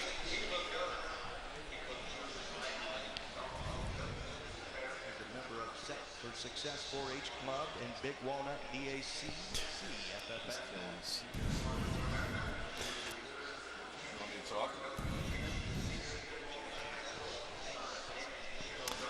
All right, Jason's still giving out those awards, so we will await the post-parade. It'll be a little bit delayed in this particular instance. Hey, you know, seeing Courtney Beatty out there, another interesting interview that we're going to have later on. Missy Rothfuss, got to see her after the races yesterday, and I think I talked her into it. So we'll talk to her and how she manages to do her job here at the Delaware County Fair and at other racetracks. She's been just about everywhere. So. We're going to have the post-parade momentarily as soon as we're done with the showing of the pigs, chickens, and other various animals. Ribbons. We're giving out ribbons, blue ribbons, etc., etc. This was the other half of the Wiggle It Jiggle It overnight, and I was happy when we opened the box. My worst fear was Wiggle It Jiggle It's coming, and no one else enters. Well, that's because you kept it a secret. I did. That was hard, but I did. Hey, here's a message from Joseph Seferati. He's got a compliment and a complaint. Nice broadcast. Enjoy the interesting interviews and enjoy the competitive racing. However, one major complaint, and that's okay. What's up with the camera angles during the race? That's just the way we choose to present the races here at the Delaware County Fair. It's always been that way. We like to give you some different views and things, but at least we got the compliment in first. So thanks, Joe, for that message. I like the camera. I do too. How they go It's close. different. Yeah, it's different. I like the camera as well. There is the Bugle that we've been waiting for. So, Mr. Settlemore will introduce the Pacers for race 2. All right, the horses are on the track for the second race, sponsored by Kroger Company. Win, Play, Show, Perfecta, Trifecta, 50-cent supers. Purse of $5,250. The one is Woody H., owned by David Mowberry of Lebanon, Ohio, trained by Russell Early III with Mike Wilder. The 2 is McWiz, owned by Gary Condon of Ohio, Ron Steck of Marengo, Ohio, Brees of Greenville, Ohio, and Collins of Michigan, trained by Ron Steck, Yannick Gingras. Brett Miller drives the 3, long train running, owned by Big Bad DT Racing Stable of Pompano Beach, Florida, trained by Virgil Morgan Jr. The 4 is Captain Velocity, owned by Trent Stoller Stable, and Sherilyn Stoller in Graber. They're all of the Hoosier State, trained by Trent Stoller, Matt Kickaley. Simon Allard drives the 5, Bet the Moon for Bruce Soulsby of Powell, Ohio, trained by Chris Short. Danny Noble drives the 6, Some Heartthrob for Fly Fancy Stables of Novo, Ohio, trained by Trish Shepard. In the 7 is Mach 2, owned by Foucault, Grundy, Benson Stables. They're of Florida and New Jersey, trained by Nick Surik. Andy Miller is in the sulky. That's the field for the second race. Condition pace at 1 mile. Purse of $5,250. Field of 7, sponsored by Kroger Company. Good luck, everyone. Thank you very much, Jason. Our second very special guest of the day, mic'd up with the headset on, is ready for us now in the back paddock, and it's a guy I always love to talk to, whether I see him here or at an awards dinner. Speaking of an awards dinner, did you know that the reigning U.S. Harness Riders Driver of the Year is right there with those sunglasses on? That is Aaron Merriman. Aaron, for the 74th time, congratulations on that award, man. You really earned it. Yeah, thank you very much. You know, we don't usually give that award out to guys in the Midwest very much, but I'm kind of glad I brought it home for us one time. Now, listen, Jug Week is always very, very special for you. So how's it going for you so far? Well, I've had a lack of winning. I only won a couple races. I wasn't here Sunday. I participated in the Kentucky Sire Stake Finals on Sunday. But, it's been a great week. I've had a lot of seconds and really haven't burned a lot of favorite money, so I'm kind of happy about that. So, it's a really good week, and it's never bad here. You can always turn it around today. Today's the day everybody watches. Right. Yeah, so it always turns around anyway. Hey, Aaron, it's Dave. Hey, I wasn't there Saturday night, but boy, my phone blew up. You were in a kind of an ugly spill Saturday at Northfield. Luckily, the horse came out okay, and apparently you're no worse for wear despite going to the hospital. Yeah, the truth be told, I did break my wrist, bone in my wrist. I did not know that night. They told me it was a bone in my hand, and I did have to go back the next morning, and my doctor did release me. He's done a few surgeries on me. He says do whatever I can tolerate. So I'm good to go. I'm a little bit of pain, but I'm not really worried about it at all. Aaron, everybody's got a good Jug Week tradition that they try to do once during the week. What's yours? Is it a food? Is it a beverage? Is it a party? What's your favorite thing to do here? My newest thing's been going home. I did have a couple beers yesterday after the races, but I went home. My tradition's been going home and being responsible. That's my new tradition. I'm a little bit of a wild guy anyway, so I don't need any help. So I know. Well, I wasn't going to say that. You said that. I didn't. Yeah, I just want to tell the truth about it. I just try to go home every day. Aaron, how excited were you Monday night about 11:30? Oh, super excited. It was the shortest Monday Night Football game on ever, and the Browns won. So how can you beat it? I'm a Jets fan. It's a nightmare so far for me, but I'm just going to have to live with that. Listen, they're getting ready to go to the gate. We didn't get to talk about Quatrain Blue Chip, but we'll wish you luck in that second Jug elimination. Thanks, Aaron. You got it. Up to Jason for the call of race 2. Still time. Second race, sponsored by Kroger Company. Field of 7. Moving up and moving in. The Mike Wokenberg starting gate on the upper turn. Swing to the top of the stretch, and here they come.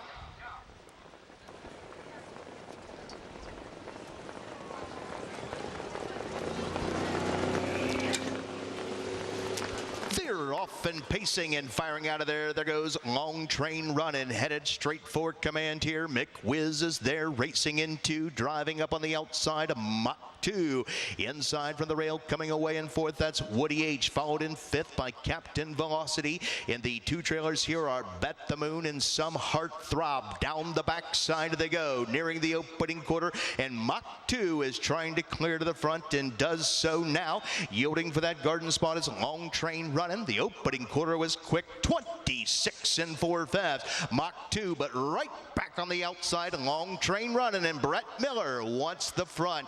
Long Train Running and Brett Miller right back to the top here as they passes for the first time and head on over to the half. Mach 2 will now yield for the garden spot, racing in 2. Mick Wiz has been shuffled third. It'll come first up on the outside, racing in 3. Fourth there is Woody H. Second over the outside, flushing that cover was Captain Velocity in fifth. Third over the outside, racing in sixth is Bet the Moon, and seventh and trailing shuffled there Some Heart Throb. They were halfway home, 55 3/5. A second panel at 28 4. Off the turn and driving down the backside. We got 4 in, 3 out, driving towards 3/4, and Long Train Running with a lead here to the outside. Mick Wiz, these two on even terms. From the inside, Mach 2 is there, racing in third, ready to be swung 3 high is Captain Velocity, and out 3 high now is Bet the Moon. 3/4 and 124 3. They'll pace the final turn and head for home. Long Train Running from the inside is battled back outside Mick Wiz and swung up 3 high. Here comes Captain Velocity. Pacers coming from everywhere here in Delaware, Ohio. Long Train Running up the inside. Mach 2. Mick Wiz on the outside. Captain Velocity gets up to win it. And a stunning finish here in Delaware, Ohio. Very nice finish. 154 3/5. Very exciting. Noses apart. Photo for win. You know, Dave, when you get a finish like that where every horse seems to be within a head at the wire, I think that guy, the race secretary, gets credit for that. That was a good field. That was a great battle, and what a finish. Yeah, that was a great race, to say the least. Mach 2, that's the horse that surprised me. He's been off for 3 months and raced very well. Didn't get there, but gave a great effort, did Mach 2 for Andy Miller. I actually put Mach 2 on top. Nick Sir, did. he gave me the Mach 2. I said, okay. So when I was doing my picks yesterday, I said, all right. So I did a 7-2-3-4. So Long Train Running was a favorite, but he had pressure throughout. Mach 2 made the front, yielded then to long train running, but they were out after him by the half. Well, the fractions were pretty fast, and Mach 2, to his credit, was used very hard to get to the front. You knew Brett Miller was going to pop back to the lead with the favorite long train running, but he took extreme pressure for the rest of the way, like you said, from McWiz, who attacked him on the outside. Here's in front of the stands. There's Yannick Gingras. He's going to pull to the outside with that big move, and they will engage. Captain Velocity is going to end up with that perfect second over trip. But right here, even though I picked him, it doesn't look like he's really got all that much pace, Captain Velocity. 4 wide is Bet the Moon. 5 wide is Some Heartthrob. Looking for racing room is Andy Miller with Mach 2, and no place to go for Woody H. They come down the lane, Dave, and sometimes it just comes down to who wants it more. Yeah, I mean, they were all right there at the wire. Jason went out on the limb and gave the 4 the nod, and I think he's right. It looked like 4-2, and then another photo for show between 6 and 7. It's on the board. 4-2, 6-7 is on the board. There's that low-mo photo. A scrambling finish here, and already back to the winner's circle. Make that 2 in a row. Matt Kakaley with Captain Velocity. Captain Velocity getting up in deep stretch.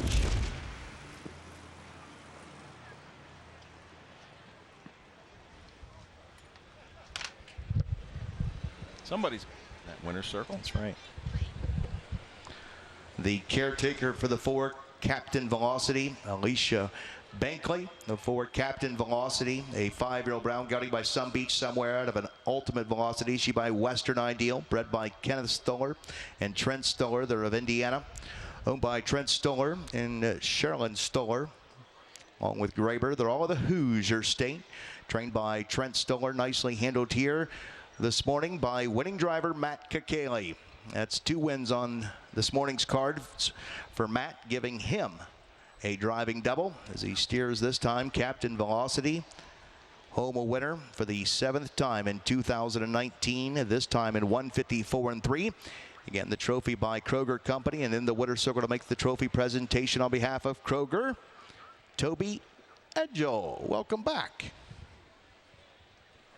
There's Captain Velocity making his way out of the winner's circle a little bit more easily for Matt Kakaley than he had there in race 1 with Trulu. Alicia Binkley, you know, she does everything here. She still had her colors on. Yeah, just from drove, that, right? First race. She just drove, and she's already paddocking horses here in race 2. We'll see how many more she can do today on this 20 race card. Prices are in, and there they are. Captain Velocity 5 even, 3 even, and 260. McWiz, named after you know who, 540 and 460. The 6 Some Heartthrob 740. Your 50-cent superfecta, there's a nice ticket, $315.85. We await the perfecta trifecta. That'll cycle back up a second. There is the perfecta 1220, 50-cent try 56.45, and that early daily double for $1.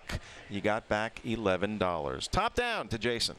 Here's the rundown for that second race. The 1 Woody H 7, the 2 McWiz 2, the 3 Long Train Runnin' 5, the 4 Captain Velocity, the race winner, timed at 154-3, the 5 Bet the Moon 6, the 6 Some Heartthrob 3, the 7 Mach 2 4. Recheck the rundown, 725, 163, 4 on the bottom. Time of the mile, 154 and 3/5. Captain Velocity. Well, the upcoming third race is the Buckeye Stallion Series 2-year-old filly pace, 4th leg of the first division. Offering win, place, show, perfecta, trifecta, superfecta wagering, pick 3 wagering in races 3, 4, and 5. And there remains no changes in races 3, 4, and 5. This race sponsored by Ohio Health of Grady. And at this time, we ask that a representative or representatives of Ohio Health Grady please report trackside of the infield judges stand for the trophy presentation. Thank you. You know why you come to the little brown jug, Dave and Wendy? You come for finishes like this. Let's take another look at that thriller in race number 2 from just inside the infield here. Noses everywhere on the wire, and it was Captain Velocity who ended up the winner. Time for us to take another time out here from Delaware, Ohio. When we come back, it'll be race number 3, and you know who we're going to visit with? Live, in person, the Wiz, Mr. Pacey Minlin, when we return. Sugar Valley Farms is proud to be a part of the sports rejuvenation in the Buckeye State, dedicated to providing the best stallions available at any price point. World champion pacer Down by the Seaside joined their star-studded roster in 2018. Joined by Breeders' Crown champion and Kentucky Futurity winner Creatine. Mr. Wiggles, sire of 2015 Horse of the Year and Little Brown Jug winner Wiggle It Jiggle It, and 2009 Pacer of the Year Well Said. For more, log on to SugarValleyFarmsStallions.com. Our passion and our promise to breed the best and sell the best so you can race the best. Crawford Farms, home to more than 100 impeccably bred broodmares, sharing lush forever fields alongside racehorses and retirees. They call it the sport of kings. We call it the love of champions. From our farm to the winner's circle, share our passion. Crawford Farms. Back at you here from Delaware, Ohio, on the beginning of the 74th Little Brown Jug Day. Looking forward to that coming up a little bit later on this afternoon. We're showing 8 minutes to post here for race number 3. Guy who's always hot here in Delaware is Mr. Pacey Minland. He calls himself the Ohio Wizard, and so do we. Who does he like here in race 3? Race number 3 on the Little Brown Jug. Undercard for Miami Valley Gaming, $17,500. It's the Buckeye Stallion Series. Just the horses. These are horses just underneath the sire stakes. But I'll tell you what, it's a very tough group of horses, and I'll tell you what, a lot of them jump up to the sire stakes, and a lot of sire stakes come back down to the Buckeye Series. Great series in Ohio. These are the fillies. Pen, paper, page. From the 7-hole, I'll tell you what, the outside post has a tough time here sometimes, but we're going to take a shot with Tyler Smith. Jeff Smith trains this one 5 times in the money, a winner in 7 starts. Number 5, Escape the House, Big Bad John filly. This one's the winner of $37,000. Off a win in 201 and 2 at Findlay. Jim Arledge trains this one. Number 4, Big Girls Rule. This is a sister to a winner last year of the final of the 3-year-olds, Bad Girls Rule. This is Big Girls Rule. Kane Kaufman drives this one. And number 1, Babies in Black. It's 7-5-4-1 and the Buckeye 2-year-old fillies series. Pace, baby, pace. Thank you very much. And here is that photo finish from race number 2 when the Captain Velocity able to edge out McWiz, who turned in such a big effort first over. But they were coming from everywhere. You heard it in Jason's call. That's the excitement of racing here at the Little Brown Jug. Yes, it certainly was an exciting finish. And speaking of McWiz, we're going to put him on in just a second here. I think we're going to wait for the post-parade first. Okay. Should we wait for the post-parade first, everyone guys? has to wait. I know, especially someone as important as the Wiz. There's Mr. Settlemore up there in the announcer's booth. I didn't even know we had that camera. I didn't either. I'm sure he doesn't know it either. Yeah, I was just thinking the same thing. All right, well, we'll get back to that in just a sec. There's the bugle I've been waiting for. So we've got 2-year-old pacing fillies in this division of the Buckeye Stallion Series. We'll get them on the track, and then we'll talk to the one and only Wiz. Stepping to the track for the 3rd race. Sponsored by Ohio Health Grady, the first division of the 4th leg of the Buckeye Stallion Series for freshman pacing fillies. At 1 mile, a purse of $17,500. Win, place, show, 50-cent perfecta, trifecta, superfecta wagering, and 50-cent pick 3s for races 3, 4, and 5. In the races 3, 4, and 5, there are no changes. Being led to the post by the 1, Babies in Black, owned by Country Club Acres Incorporated of Findlay, Ohio, and Joe Sabracco of Brecksville, Ohio, and Milton Lehman of Columbus, Ohio. Trained by Brian Brown, Ronnie Wren Jr. Dan Noble drives the 2, Strawberry Daiquiri for Sandra Burnett to Wilmington, Ohio, and Tim Homan of Mainville, Ohio. Trained by Danny Noble. The 3 is Betty D, owned by Willow Oak Ranch of Rogersville, Tennessee, trained by Danny Collins, Brett Miller. Kane Kaufman drives the 4, Big Girls Rule, by Springhaven Farm of Utica, Ohio, and Blue Streak Boys Stable of Archbold, Ohio, trained by Mike Roth. The 5 is Winchester Bay Acres Incorporated of Pompano Beach, Florida's Escape the House, trained by Jim Artledge Jr., Aaron Merriman. For the 6, Wiggling Jenna, owned and trained by John Fitzgerald of Marysville, Ohio, Yannick Gingras. The 7, Pen Paper Page, owned by Shirley Levin of Barrington Hills, Illinois, trained by Jeff Smith, Ty Smith, Ian Hersulke. That's the field for the 3rd race, sponsored by Ohio Health Grady. 2-year-old Pacing Fillies in the Buckeye Stallion Series. Win, play, show, perfecta, trifecta, superfecta wagering, pick 3 wagering as well. Races 3, 4, and 5, no changes. Thank you very much, Jason. Pacing Fillies on the track for this division of the Buckeye Stallion Series. But most importantly, one of the most talked about guys every year during Jug Week is the one and only Ohio Wizard. Mr. Pacey Minlan joins us in person live on the set here. Pacey, thanks so much for taking a little time out of your busy schedule and selections to join us in the booth here. How's your Jug Week going so far? Unbelievable. I mean, you couldn't ask for a better week, and the crowd here today and the weather, you know, this is what made this sport what it is.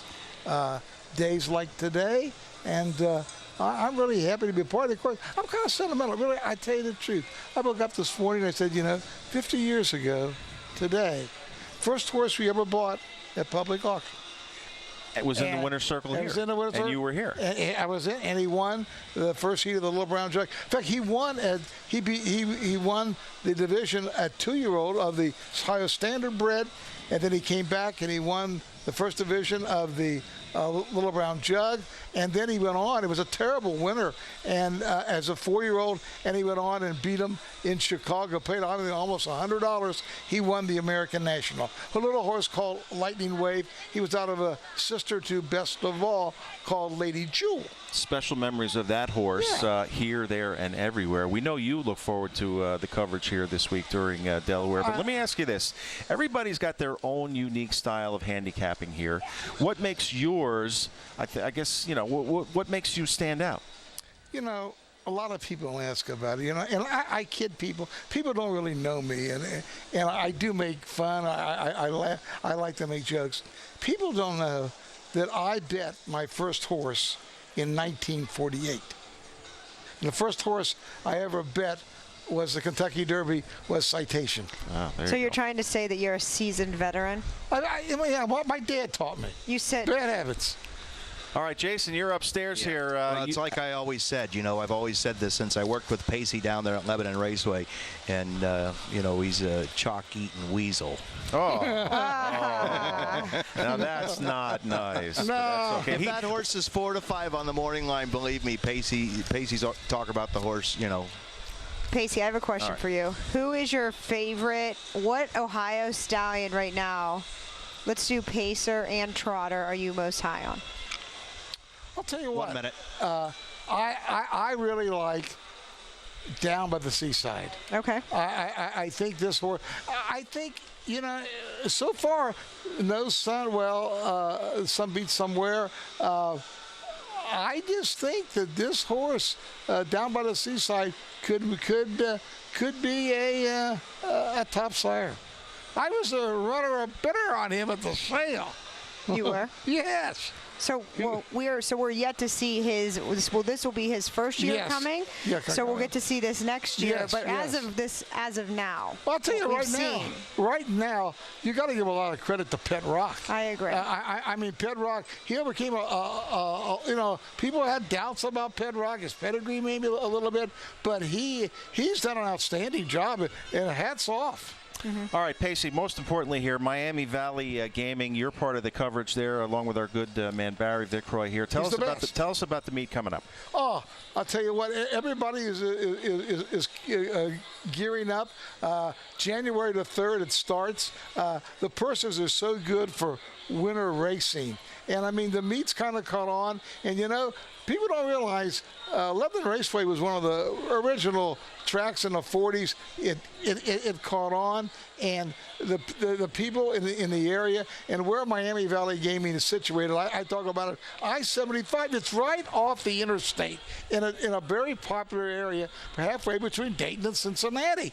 And it's easy to get to. You just drive right off the interstate a quarter of a mile, and there's a big parking lot.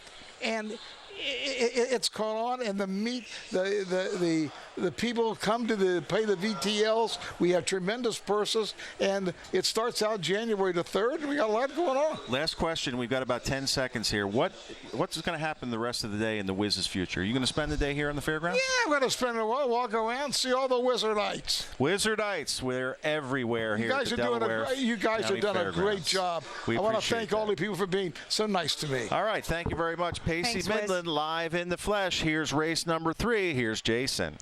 With this third race, sponsored by Ohio Health Grady. Freshman pacing fillies of the Buckeye Stallion Series, a field of 7.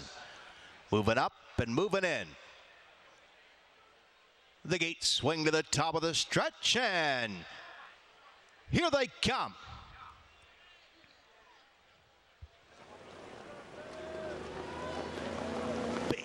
Out of their way. They're all fan pacing in the first call. Goes to the 4. Big Girls Rule. Driving through. Babies in Black is protecting the rail advantage here. Pen Paper Page 3 high to join the fray. Away in 4th, Strawberry Daiquiri. A gap at 2. Racing 5 escaped the house. In a big gap there of some 8 lengths back to racing in 6th. The Wiggling Jenna. And 7th and trailing the field, Betty D. Moving towards that opening quarter, it should be quick. The opening quarter came and went in 27 seconds flat, and Pen, Paper, and Page finally clear to the frontier, leading it by a length in 3 parts. Into the inside, Babies in Black is there, racing in 2. Big Girls Rule racing 3rd, a gap at 2 and 4th. Strawberry Daiquiri followed to the outside now in 5th. Escape the House is underway. Gapped out, racing in 6th. Wiggling Jenna in 7th and trailing the field, Betty D, as they roll into the payoff half. Pen, Paper, Page going to take them to the half and report there in 56 and 3/5. That's Pen, Paper, Page with the lead here by a length and a quarter, grinding it out first over on the rim. Big Girls Rule is there, racing in 2 and advancing nicely, towing into it. Second over on the outside, racing in 3rd, perfectly spotted there by Escape the House, and Escape the House is 3 wide now, moving down the backside, setting sail towards the 3/4 mile mark of the race. And Pen, Paper, Page with the lead, but 3 high on the outside here. Escape the House, 3/4 and 1/24 and 4/5. The battle will rage from here, from the inside. Pen, Paper, Page with the lead from the inside. Out of the outside, racing into Escape the House, and now ready to be swung up 3 high for the stretch drive. That's Babies in Black with less than a 16th to go. They're on their way home in Delaware, Ohio. Pen, Paper, Page from the inside. Middle of the track, Escape the House. Way out wide, Babies in Black. Coming to the wire, Escape the House gets up. Babies in Black to go second. Pen, Paper, Page third. And around the super, Wiggling Jenna the 6/4. Time of the mile, 1:55 and 4/5. Escape the House. Wendy, we promised everybody some battles, and we've already had a couple of good ones here. Escape the House is going to sustain his prolonged early lead. We head into first turn here. Ronnie Wren Jr. on the 1, Babies in Black, intent on seeding a few of these rivals. He only wants to let one go, and it ends up being the favorite, Pen, Paper, and Page. Actually, the second choice at 9-5. Ronnie Wren giving it up. Tyler Smith taking the lead for Jeff Smith. Horse that had 7 starts, 5 wins, 2 seconds. Over to the half and 56 and 3 here to the outside. Here comes Big Girls Rule, and that gives Aaron Merriman some very live cover. I was expecting a touch more out of the 2, Strawberry Daiquiri, but didn't seem to go her way today. And the 4, Big Girls Rule, whose I like, she had to come, rough it out a little bit. But it seems the 5 here for Aaron, Escape the House, is much the best. Overcomes the braking issue on September 15th there. Just, what was that, Sunday? That was Sunday. Yeah, so we don't know what happened made there. some changes. Maybe took the hobbles up a hole.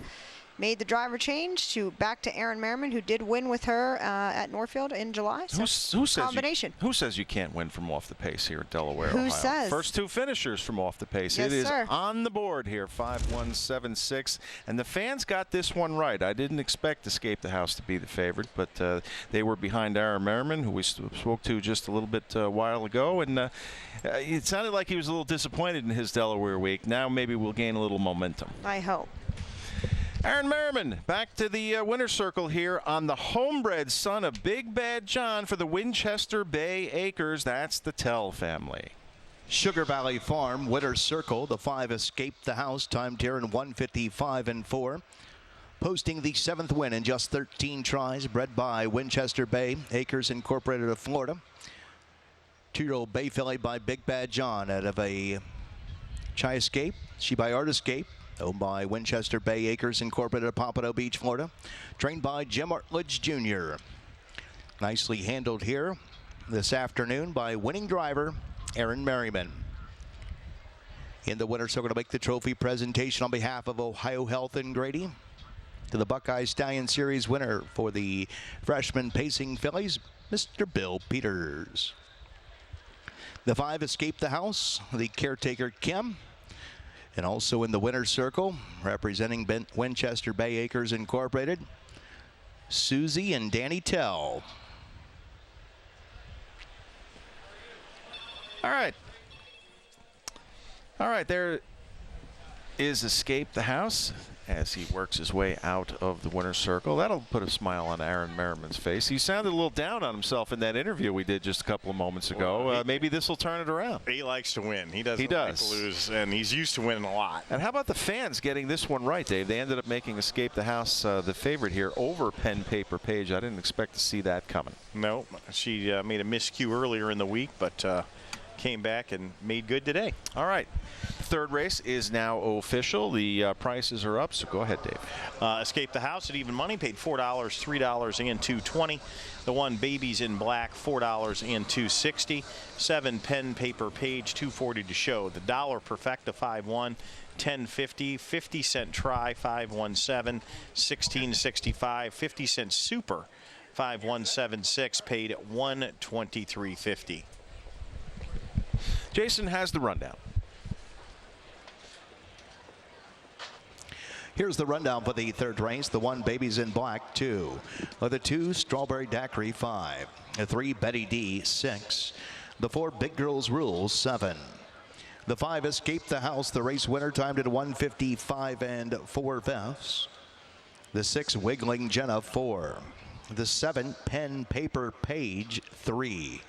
Recheck the rundown top to bottom. It should read 256, 714, 3 on the bottom. The upcoming 4th race is the Standardbred for 2-year-old colt and gelding trotter, sponsored by Together and Company.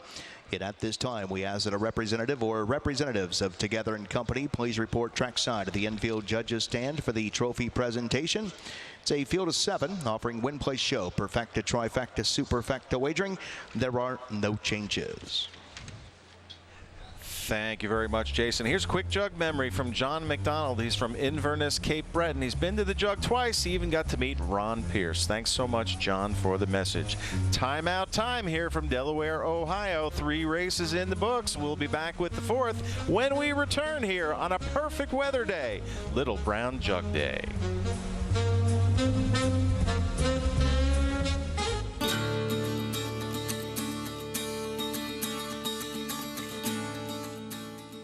Giving thanks for Christ's hand in the beauty and talent of these animals.